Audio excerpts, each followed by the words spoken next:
കർത്താവ് യേശു ക്രിസ്തുവിൻ്റെ നാമത്തിൽ സ്നേഹവന്ദനം. വീണ്ടും ഒരു പ്രാവശ്യം കൂടെ KPS സ്പിരിച്വൽ ടിപ്സിലൂടെ നിങ്ങളെ സന്ദർശിക്കുന്നതിൽ മതിയായ സന്തോഷമുണ്ട്. ഇന്നത്തെ ചിന്താവിഷയം, കുടുംബം ജീവിതം സന്തോഷമായിരിക്കണമെങ്കിൽ നാം എന്തു ചെയ്യണം? ഉദാഹരണമായി 1 കൊരിന്ത്യർ 7-ാം അധ്യായം അതിൻ്റെ 3-ാമത്തെ വാക്യം, ഭർത്താവ് ഭാര്യയ്ക്കും ഭാര്യ ഭർത്താവിനും കടപ്പെട്ടിരിക്കുന്നത് ചെയ്യട്ടെ.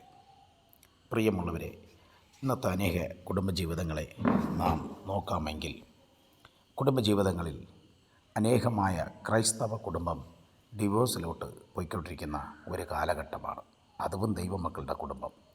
എന്തുകൊണ്ടെന്ന് പറഞ്ഞാൽ കുഞ്ഞു കുഞ്ഞു വിഷയങ്ങൾക്കായിരിക്കും വലിയ വലിയ പ്രശ്നങ്ങളിലൂടെ കുടുംബങ്ങൾ ഡിവോഴ്സിലേക്ക് പോകുന്നത്.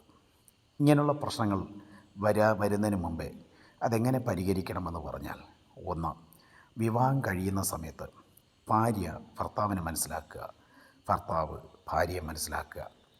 2-ാമത്തെ കാര്യം, ഭാര്യയ്ക്ക് ഇഷ്ടപ്പെടാത്തത് ഭർത്താവ് ചെയ്യാതിരിക്കുക, ഭർത്താവിന് ഇഷ്ടപ്പെടാത്തത് ഭാര്യ ചെയ്യാതിരിക്കുക. 3-ാമത്തെ കാര്യം, ഭാര്യയ്ക്ക് എന്ത് സംസാരിച്ചാൽ ഇഷ്ടപ്പെടും അത് മനസ്സിലാക്കുക, ഭർത്താവിന് എന്ത് സംസാരിച്ചാൽ ഇഷ്ടപ്പെടും. അപ്പോൾ സംസാരിക്കുമ്പോൾ തന്നെ ഭാര്യയ്ക്ക് ഇഷ്ടപ്പെടാത്തത് സംസാരിക്കാതിരിക്കുക, ഭർത്താവിന് ഇഷ്ടപ്പെടാത്തത് സംസാരിക്കാതിരിക്കുക. 4-ാമത്തെ വിഷയം, പരസ്പരം തമ്മിൽ ഹൃദയം തുറന്ന് സംസാരിക്കുന്നവരും സ്നേഹമുള്ളവരായി ഇരിക്കണം. 5, അടുത്തത്, നിങ്ങളുടെ ഏതൊരു വിഷയത്തെക്കുറിച്ച് പിറുപിറുക്കരുത്. എല്ലാ വിഷയവും കർത്താവ് നമുക്ക് വേണ്ടി നൽകിത്തരുമെന്നുള്ള വിശ്വാസത്തോടും പ്രാർത്ഥനയോടും കൂടി ആയിരിക്കുക. 6-ാമത്തെ വിഷയം, നിങ്ങൾ തമ്മിൽ നിർബന്ധ സ്വഭാവമുള്ളവരായി ഒരിക്കലും ഇരിക്കരുത്. നിർബന്ധ സ്വഭാവമുള്ളവരായി ഇരുന്ന് കഴിഞ്ഞാൽ അവിടെ പ്രശ്നങ്ങൾ വഷളാകും. ആയതുകൊണ്ട് ഞാൻ പറയുന്നതാണ് ശരി, അല്ല ഞാൻ പറയുന്നതാണ് ശരിയെന്ന് പരസ്പരം തമ്മിൽ വാദിക്കാതിരിക്കുക. ഏതൊരു വിഷയത്തെ ചൊല്ലി നിങ്ങൾ വാദിക്കാതെ തമ്മിൽ പരസ്പരം മനസ്സിലാക്കി അതിൻ്റെ കുറവുകൾ കുറ്റങ്ങൾ മനസ്സിലാക്കി അതിനെ വിടേണ്ട ഭാഗത്ത് വിട്ട് തിരിഞ്ഞ് സന്തോഷത്തോടെ മുന്നോട്ട് പോകാമെങ്കിൽ ജീവിതം അനുഗ്രഹിക്കപ്പെടും. അതുപോലെ തന്നെ ജീവിതത്തിൽ കുഞ്ഞു കുഞ്ഞു വിഷയങ്ങൾ വന്നാലും പരസ്പരം സംസാരിച്ച് അതിനെ തീർക്കാമെങ്കിൽ പ്രശ്നങ്ങൾക്ക് പരിഹാരം ലഭിക്കും.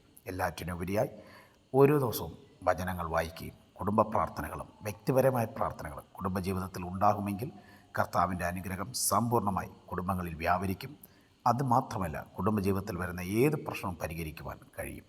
ആയതുകൊണ്ട് ആമേൻ, ഇന്ന് ഈ സമയത്ത് ഞാൻ ഈ പറയുന്ന വാക്കുകൾ കേട്ട് ദൈവസന്നിധി നിങ്ങളെ ഏൽപ്പിക്കുക. കർത്താവ് ധാരാളം തന്നെ നിങ്ങളെ അനുഗ്രഹിക്കുമാറാകട്ടെ. ആമേൻ, ആമേൻ, ആമേൻ.